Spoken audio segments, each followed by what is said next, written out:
எஸ்ஆர்எச்சோட win பண்ணுவோம்னு நினைச்சோம். சும்மா இந்த மேட்சும் தோத்துட்டோங்க. எத்தனை மேட்ச் தாங்க தோக்க போறோம்? தல தோனியை மட்டுமே நம்பிட்டு இருந்தா வேலைக்கு ஆகாது. ஆக்சுவலா அந்த நியூவா அந்த யங் பிளேயர்ஸ் வந்து சூப்பரா ஆடுறாங்க அப்படின்னு சொல்லலாம். அப்படி போலிங் அந்த அளவுக்கு வேலைக்கு ஆகலங்க. ஃபீல்டிங் சரியில்லை. நம்ம வந்து ஒரு 154க்குலாம் வந்து ஆல் அவுட் ஆனோம் அப்படின்றது சிஎஸ்கே மேட்சஸ்லாம் பார்க்கறதுக்கு ரொம்ப ரொம்ப கஷ்டமா இருக்கு. சின்னத்தல ரெய்னா என்ன சொல்லியிருக்காரு அப்படின்னா, சென்னையில தோனியை விட்டா வேற விக்கெட் கீப்பரே இல்லை அப்படின்னு சொல்லி இன்னைக்கு பேட்டி கொடுத்துருக்காரு.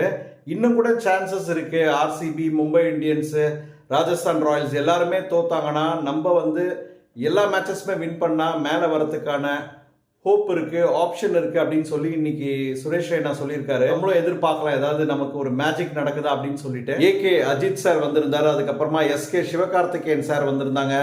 நிறைய நடிகர் நடிகை வந்திருந்தாங்க. அதை மட்டும் தான் பார்க்க முடிஞ்சிருக்கும் அப்படின்னு நான் நினைக்கிறேன். நெக்ஸ்ட் மேட்ச் வின் பண்ணுவோங்க. இன்னும் சிஎஸ்கேவோட ஃபேன் இன்னும் நம்பிட்டு இருக்கீங்களா? தல தோனியோட ஃபேன் இன்னும் நம்பிட்டு இருக்கீங்களா? கமெண்ட் பண்ணுங்க.